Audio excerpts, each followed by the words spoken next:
All right, we'll get you ready next on the track because this is one of our highlight events here, the women's 800 meters. Running you through the whole field, we'll start with Nia Akins on the inside. Akins, 27 years old, out of San Diego, Paris Olympian, won Olympic trials last year. She's won 4 U.S. championships. Next to her, Kate Mitchell, the 25-year-old, former Boston College runner, still an assistant coach at Boston College. Veronica Hargrave wears hip number 3, freshman in Indiana this year, Big Ten runner-up in her freshman season. Sophia Guerrerian, the 20-year-old out of Harvard and the Ivy champion this year, wears hip number 4. So Guerrerian in 4. Olivia Baker runs out of lane number 5. South Orange, New Jersey native. Was a 400-meter runner in high school, switched to the 800 running at Stanford, and has had a heck of a career. Michaela Rose, inside of her, 22 years old, the SEC champion in the 800 indoors and out, 4th at NCAA Outdoors this year at LSU. Wearing hip number 7, it is McKenna Keegan. And hey, let's talk about hip number 8. It is the 23-year-old Athing Mo Nikolaev, the American record holder, the Tokyo Olympic champ, the 2022 world champion.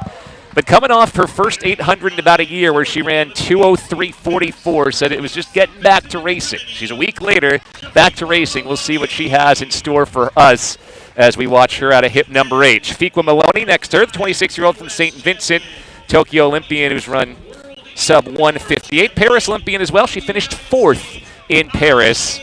The former U.S. record holder, 31-year-old Ajay Wilson, wears hip number 10.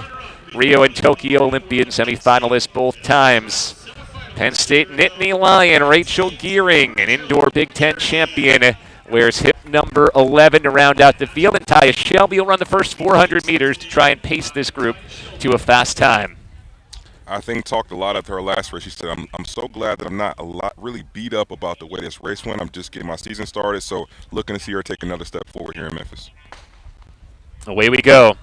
Again, it's been a crazy last year for Athing Mo Nikolaev. She's talked about the mix of emotions, the disappointment of Olympic trials last year with the fall in the final. But in the last year, she's also gotten married. She's in a great place there. Ran a lot of longer distance events earlier this season. And then that first 800 in almost a year run at the Prefontaine Classic last year. She ran in the back of the pack most of that race. Good to see her running right out in front along with the 4th place finisher in Paris last year, Shafiqua Maloney, who has the lead behind the pacer here.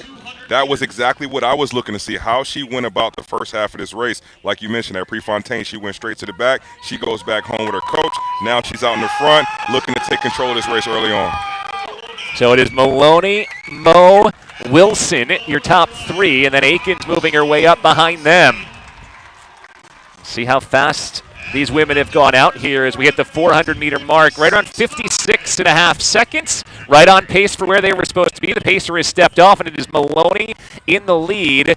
Mo still there, sitting in 2nd.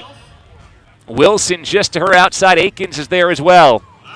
Maloney separating, and Mo Nikolaev hasn't been able to match it yet. Shafiqua Maloney, who was 5th at the Prefontaine Classic, running 1:58.49 last week, has opened it up with 200 meters to go. She looks really good driving down this back straight. She was behind the pacer the whole time, and almost like the race was set up just for her. She looks strong coming off this curve, but you see Ajay and I think starting to make a move here. We'll see if they can close the gap as they come down the last 100 meters.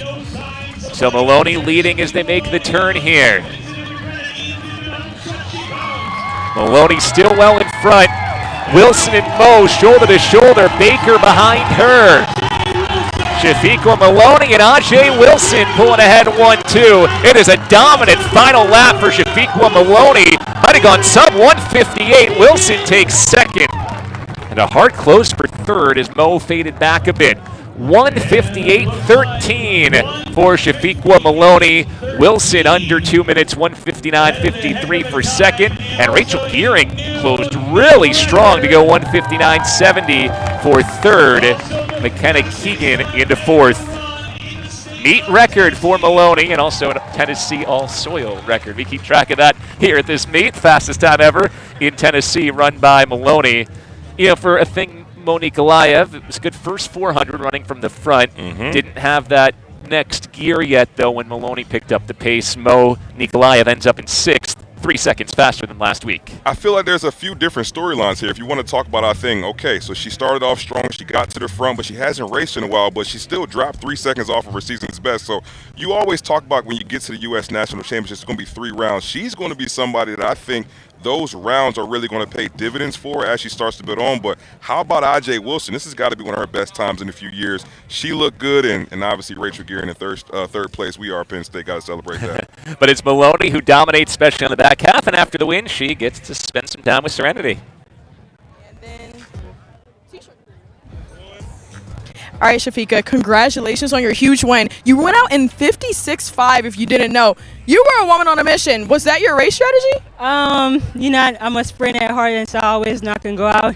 The thing is, no matter what the pace is on the 400, you can't panic. You just got to go with the rhythm, and I got to 400. I felt good. I just kept going with it.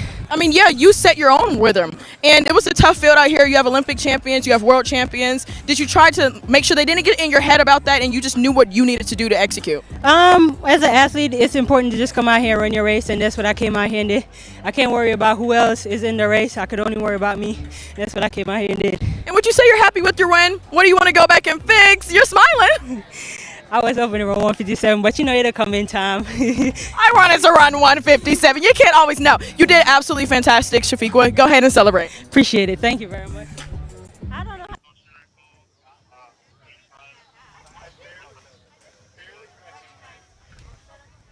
So Maloney was 4th in the Olympics last year and has put a couple of really solid times on her docket already this season. So expect her to be a contender in Tokyo. Mentioned Ajay Wilson looking like she wants to make another U.S. team. Strong sub 2-minute run there. And Rachel Gearing announcing her presence going sub 2, 159.70. You mentioned it for Mo. You can look at it a couple different ways. Showed an improved first half. Shaved 3 seconds off her personal best and now has a couple weeks to go back to the lab with Bobby Kersey before the U.S. Nationals. I think when you start talking about elite level athletes like that, you've got to have the perspective. You know, when you're talking about, I think she's one of the most dominant athletes we've truthfully ever seen. So you're always going to leave the benefit of doubt out there for somebody like that you know how special they are. And if you see the progress and they're progressing towards the meet that they're working for, you always want to keep one eye open, because if she is in shape and she gets comfortable, she's dominant.